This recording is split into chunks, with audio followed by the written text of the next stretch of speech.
कुपोषित शिशुओं के उपचार आदि में एंटीबायोटिक देने की आवश्यकता नहीं है। ये बात आज हैलेट अस्पताल के बाल रोग विभाग के एचओडी डॉक्टर यशवंत राव ने एक प्रेस कॉन्फ्रेंस में बताई। उन्होंने बताया कि कुपोषित शिशु रोगियों को बिना एंटीबायोटिक दिए बगैर स्वस्थ किए जाने के लिए आईसीएमआर टीम द्वारा गांव-गांव जाकर लगभग 100 अति कुपोषित शिशु रोगियों को उक्त हेतु पंजीकृत किया गया, जिनमें आधे कुपोषित शिशु रोगियों को एंटीबायोटिक दी गई और आधे कुपोषित शिशु रोगियों को प्लासिबो दिया है। इस दौरान पाया गया कि एंटीबायोटिक व प्लासिबो वाले कुपोषित शिशु रोगियों में कोई अंतर नहीं आया। डॉक्टर यशवंत राव के मुताबिक कुपोषित शिशु रोगियों को केवल पौष्टिक आहार दिया जाना व उन्हें स्वच्छ रखने के लिए उनके माता पिता को जागरूक किया जाना आवश्यक है। प्रेस कॉन्फ्रेंस के दौरान सह आचार्य कम्युनिटी मेडिसिन विभाग जीएसवीएम मेडिकल कॉलेज डॉक्टर तनु मिश्रा ने बताया कि कुपोषित शिशु रोगियों को एंटीबायोटिक व प्लासिबो वाले कुपोषित शिशु रोगियों में जब कोई अंतर नहीं आ रहा है तो ज्यादा एंटीबायोटिक देना उचित नहीं है। प्रेस कॉन्फ्रेंस के दौरान मेडिकल कॉलेज की मीडिया प्रभारी डॉक्टर सीमा द्विवेदी भी उपस्थित रहीं। Tanu Mishra, professor, department of community medicine, GSVM medical college Kanpur.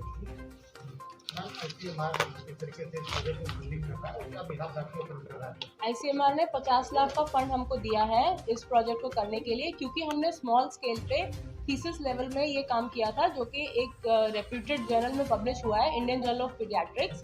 इसका इम्पैक्ट फैक्टर 5.3 है और ये पबमेड में इंडेक्स जर्नल है, तो इसकी मान्यता है और इसने हमारे काम को सराहा है, मतलब ये काम सही माना गया है।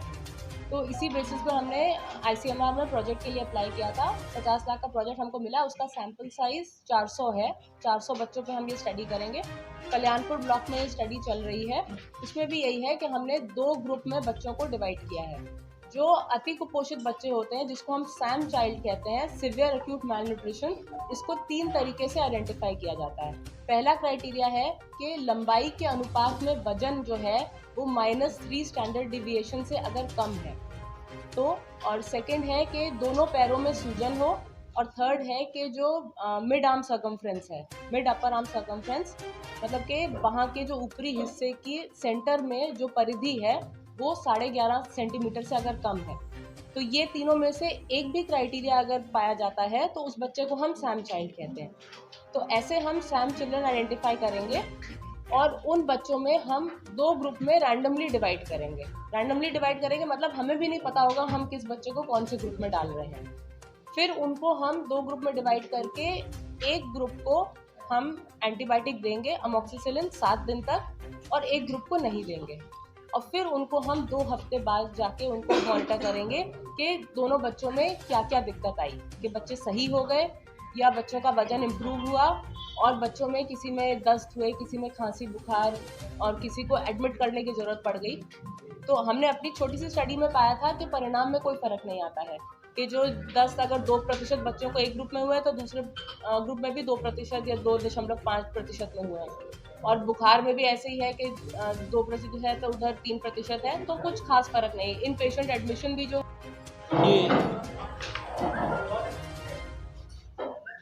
ये बेसिकली रिसर्च हम लोगों ने लगभग 3 साल पहले शुरू किया था। हमारे देश में अगर आप डेटा देखें, सीवियर एक्यूट माल न्यूट्रिशन, जो बच्चे अति कुपोषित होते हैं, तो हमारे देश की आबादी 140 करोड़ है। लगभग 14 करोड़ बच्चे हमारे 5 साल से कम उम्र के हैं, और उसमें से लगभग 7 से 8% बच्चे हमारे सीवियर एक्यूट माल न्यूट्रिशन के हैं। इस तरीके से लगभग हमारे 1 से 1.5 करोड़ बच्चे अति कुपोषित हैं। WHO और गवर्नमेंट ऑफ इंडिया की गाइडलाइन के हिसाब से सभी बच्चों को, जो बच्चे कम्युनिटी लेवल पे होते हैं सीवियर एक्यूट माल न्यूट्रिशन, कम्युनिटी पे उनको एंटीबायोटिक के साथ साथ सारा पुष्टाहार दिया जाता है। तो हम लोग, और दूसरी तरफ WHO कहती है कि एंटीबायोटिक स्टीवर्डशिप, कि एंटीबायोटिक बचाओ, एंटीबायोटिक का ओवर यूज रोको। तो जो अति कुपोषित बच्चे कम्युनिटी लेवल पे, जो कि हमें देखने से लगते हैं कि बिल्कुल ठीक ठाक है, कोई इन्फेक्शन नहीं है, उनको एंटीबायोटिक क्यों दी जाए, इसी को लेके हम लोगों ने रिसर्च किया। और हमारी रिसर्च टीम में मैं था, हमारी एक JR डॉक्टर वैष्णवी, डॉक्टर तनु मिश्रा और भी कुछ JR थे। हम लोगों ने स्टडी करी कि हम अति कुपोषित बच्चों को, जिनमें सबको एंटीबायोटिक दे रहे हैं, हमने 2 भाग में डिवाइड किया। 50 बच्चों को हमने एंटीबायोटिक दी और 50 को हमने एंटीबायोटिक नहीं दी। फिर उनका आउटकम हम लोगों ने निकाला। आउटकम निकल के ये आया कि हम चाहे एंटीबायोटिक दें या न दें, आउटकम में कोई फ़र्क नहीं पड़ता है। तो चूंकि एंटीबायोटिक देने या न देने में आउटकम में कोई फर्क नहीं पड़ता है, तो हमारा इन्फ्रेंस यही है कि एंटीबायोटिक का ओवर यूज रोकने के लिए हमें सैम के मैनेजमेंट में एंटीबायोटिक नहीं देना चाहिए, जो कि कम्युनिटी लेवल के सैम है। WHO कहता है कि जैसे कोई भी बच्चा कम्युनिटी पे सीवियर एक्यूट माल न्यूट्रिशन का आइडेंटिफाई होता है, तो उसको हम एक टेस्ट कराते हैं, खाना खिला के कुछ पाउडर खिलाते हैं। अगर वो खा लेता है तो हम उसको कहते हैं एपेटाइट टेस्ट। अगर वो खा लेता है मतलब वो कम्युनिटी लेवल पे सही हो सकता है।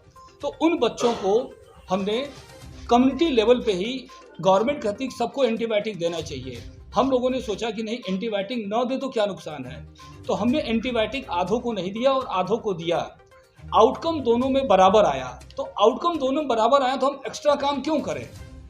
तो हम लोग का इन्फ्रेंस ये है कि एंटीबायोटिक ओवर यूज रोकने के लिए हमें कहीं न कहीं हमें एंटीबायोटिक का ओवर यूज रोकना होगा। और ये एक कड़ी है कि हमें एंटीबायोटिक का ओवर यूज नहीं करना है। जब बिना एंटीबायोटिक का बच्चा वैसे ही सही हो रहा है जैसे विद एंटीबायोटिक हो रहा है, तो हम क्यों एंटीबायोटिक दें। तो ये स्टडी हम लोगों ने करी और लगभग 1.5 साल पहले हम लोगों ने IJP, Indian journal of paediatrics, जो कि काफ़ी रिप्यूटेड जर्नल है,